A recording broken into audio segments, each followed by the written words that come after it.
ये महज इत्तेफाक है या ईश्वर की इच्छा, मेरे ऊपर भगवान की अनुकंपा है, या आप सभी सब्सक्राइबरों के लाइक, कमेंट और शेयर का परिणाम कि ये 100वां एपिसोड उस एक नंबरी को समर्पित है जिसका मूल्यांक 1 है। 100 का भी मूल्यांक 1 ही होता है। जी हाँ दोस्तों, सूर्य कहें या सूरज या फिर और समानार्थी शब्दों का इस्तेमाल करें, ये हमारी पृथ्वी पर ऊर्जापूर्ण जीवन का सबसे बड़ा स्रोत है। शायद यही कारण है कि हम इंसानों ने सूर्य की आराधना, पूजा करने का विधान बनाया और देखते ही देखते सूर्य आस्था, विश्वास, श्रद्धा और तरह तरह की पूजा अर्चना का केंद्र बन गया।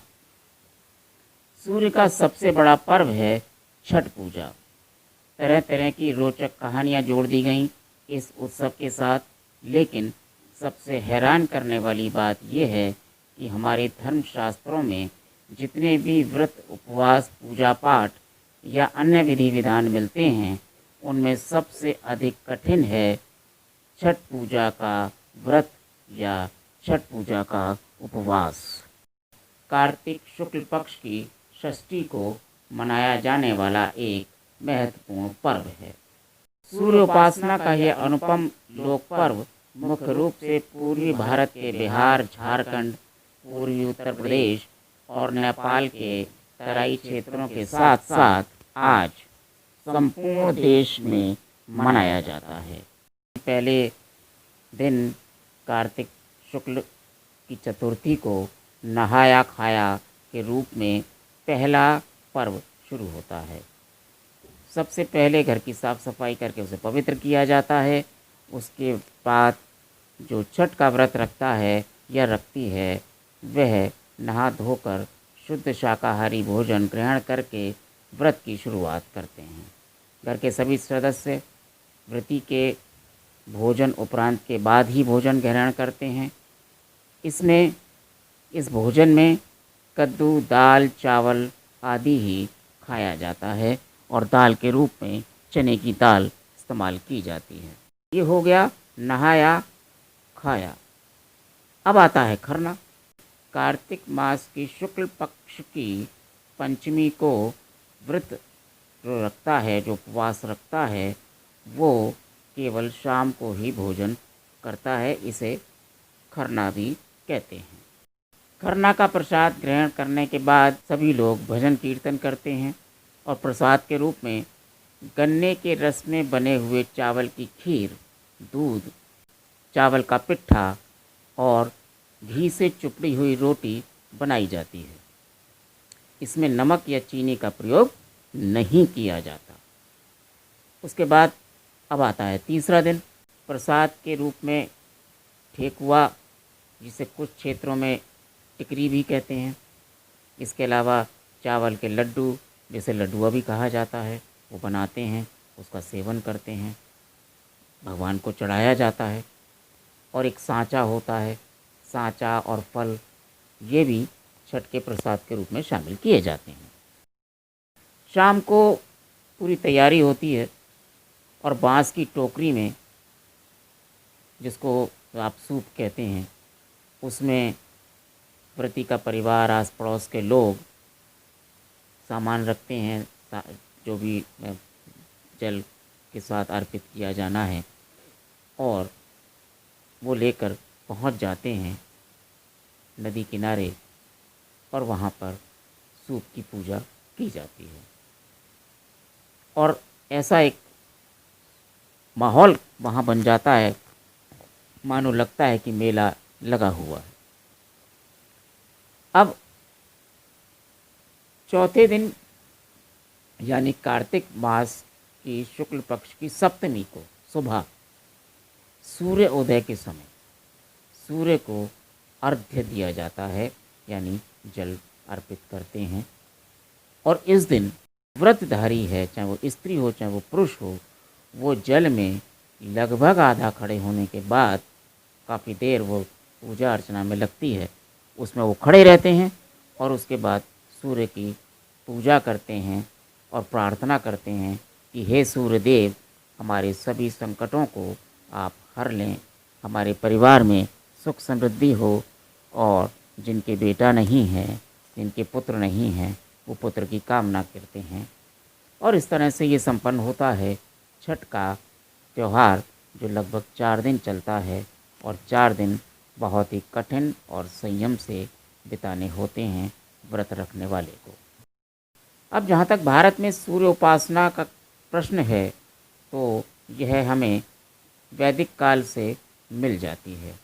सूर्य की उपासना के विषय में हमें विष्णु पुराण, भगवत पुराण, ब्रह्म वैवर्त पुराण, इसमें विस्तार से इसकी चर्चा मिलती है। रामायण में इसका कोई उल्लेख नहीं है, लेकिन महाभारत काल में इसका एक उल्लेख मिलता है, और वही माना जाता है कि शायद छठ की पूजा का विधान महाभारत काल से शुरू हुआ, क्योंकि जिसको हम सूर्यपुत्र कहते हैं यानी कर्ण, उसने सूर्य की पूजा की थी, और वो रोज़ नल में खड़े होकर, नदी में खड़े होकर, गंगा जी में खड़े होकर सूर्य की उपासना किया करते थे। यानी वो सूर्य के परम भक्त थे, और प्रतिदिन खड़े होकर, जल में खड़े होकर वो पूजा करते थे। तो शायद जो धर्म शास्त्री लोग हैं, उन्होंने महाराज कर्ण की इस सूर्य उपासना को छठ के साथ जोड़ दिया, क्योंकि वो तो रोज़ कर सकते थे पूजा, लेकिन आम आदमी शायद इतनी देर तक रोज़ पूजा ना कर सके, इसलिए एक विधान बना दिया, एक विधि बना दी, और उसका चलन समाज में शुरू हो गया। अब सबसे बड़ी बात यह है कि छठ पूजा दीपावली के बाद होती है, यानी दीपावली के छठे दिन। दीपावली अमावस्या को मनाई जाती है, उसके छठे दिन। अब ये सोची समझी रणनीति है या कोई और कारण है, ये समझेंगे कि आखिर दीपावली के छठे दिन ही क्यों मनाते हैं। हाँ, इसमें देखिए, बांस की टोकरी, जिसे सूप कहते हैं, मिट्टी के बर्तन, गन्ने का रस, गुड़, चावल, गेहूं से निर्मित प्रसाद, ये सारी चीज़ें, और उस समय जो मौसमी फल होते हैं, जो इस समय आते हैं, वो उनका विधान है, उनको रखा जाता है पूजा अर्चना में, और सूर्य से प्रार्थना की जाती है। अगर हम पर्यावरण विदों की माने, तो वो ये कहते हैं कि यह पर्व पर्यावरण संतुलन और पर्यावरण को सुरक्षित रखने का एक सबसे अच्छा त्यौहार है, क्योंकि जब छठ की पूजा होती है, और वो नदी किनारे होती थी पहले, बाद में तालाब के किनारे होने लगी, उसके बाद और नए तरीके निकाल लिए, लेकिन जब हम छठ की पूजा करते हैं तो नदियों की साफ़ सफाई होती है, तालाबों की साफ़ सफाई की जाती है।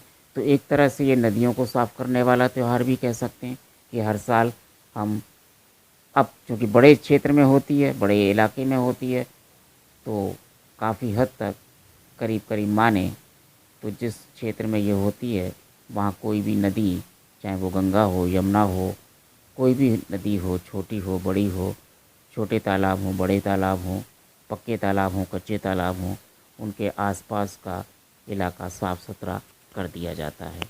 तो ये पर्यावरण की दृष्टि से बहुत महत्वपूर्ण है। लेकिन अगर हम विज्ञान की दृष्टि से देखें, तो वैज्ञानिक दृष्टिकोण बहुत ही महत्वपूर्ण है। विज्ञान कहता है कि कार्तिक मास जब शुरू होता है, दीपावली के बाद लगभग 6 दिन बाद कुछ खगोलीय घटनाओं में परिवर्तन होता है, क्योंकि सूर्य जो है वो धीरे धीरे मकर राशि की तरफ बढ़ता है, और हम जनवरी में मकर संक्रांति मनाते हैं, जहाँ वो उत्तरायण आता है। तो ये जो खगोलीय घटना है, ये शायद दीपावली के 5वें छठे दिन या आसपास 1-2 दिन इधर उधर हो सकता है, ये शुरू होती है, और इसमें सूर्य की परावैंगनिक किरणें पृथ्वी की सतह पर सामान्य से अधिक मात्रा में पहुंचने लगती हैं। यानी अल्ट्रावायलेट रेज जो हैं वो पृथ्वी पर ज़्यादा आती हैं, ज़्यादा मात्रा में आती हैं, जो नुकसान कर सकती हैं। तो छठ पूजा से सूर्य के प्रकाश की परावैंगनिक किरणों से हानिकारक प्रभाव जीवों पर पड़ता है और हम छठ पूजा के मार्फत इससे रक्षा कर सकते हैं। पृथ्वी के जीवों को इससे बहुत लाभ मिलता है।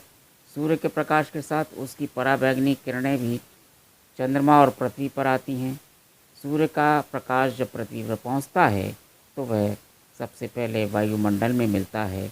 वायुमंडल में प्रवेश करने के बाद उसे आयन मंडल के साथ मिलना होता है और पराबैंगनी किरणों का उपयोग वायुमंडल अपने ऑक्सीजन तत्वों को संश्लेषित कर उसके एलोटोप ओजोन में बदल देता है। इस क्रिया द्वारा सूर्य की पराबैंगनी किरणों का अधिकांश भाग पृथ्वी के वायुमंडल में ही अवशोषित हो जाता है। पृथ्वी की सतह पर उसका कुछ भाग आता है। अगर ज़्यादा भाग आ जाए तो नुकसान ज़्यादा हो सकता है, लेकिन ये थोड़ा कम मात्रा में पहुंचता है, लेकिन जो पहुंचता है वो निश्चित रूप से हानिकारक होता है। सामान्य अवस्था में पृथ्वी की सतह पर पहुंचने वाली पराबैंगनी किरणों की मात्रा मनुष्यों और जीवों के सहन करने की शक्ति के अंदर होती हैं, लेकिन जब पराबैंगनी किरणें ज़्यादा आती हैं, ज़्यादा मात्रा में आती हैं, तो उसका हानिकारक प्रभाव मनुष्यों पर, जीव जंतुओं पर और पेड़ पौधों पर पड़ता है। तो हम छठ पूजा के इस वैज्ञानिक महत्व को समझें और इस पर्व को मनाएं। शायद इसीलिए 4 दिन का ये त्यौहार होता है, ताकि 4 दिन में हम पृथ्वी पर पड़ने वाली पराबैंगनी किरणों को कम कर सकें, उसके हानिकारक तत्वों को कम कर सकें। लेकिन बेहद चौंका देने वाला खुलासा ये है कि अपने आप को सूर्यवंशी कहने वाला समुदाय छठ पूजा करता ही नहीं है, या ये कहें कि उसका सूर्य उपासना से कोई लेना देना नहीं है। खैर, जो भी है, आप रहिए स्वस्थ, मस्त और व्यस्त। घर में रहिए, जब भी निकलें मास्क लगाकर निकलें, ज़रूरी हो तब निकलें, सामाजिक दूरी बनाकर रहें, आनंद से रहें, छठ पूजा का आनंद लें। लेकिन सर्दी का मौसम है, अपनी बालकनी में, अपनी छत पर, लॉन में, खुले मैदान में धूप ज़रूर सेकें, क्योंकि धूप कोरोना वायरस के लिए बहुत ही घातक औषधि है। जितने आप धूप सेकेंगे, कोरोना का असर उतना ही कम होता चला जाएगा।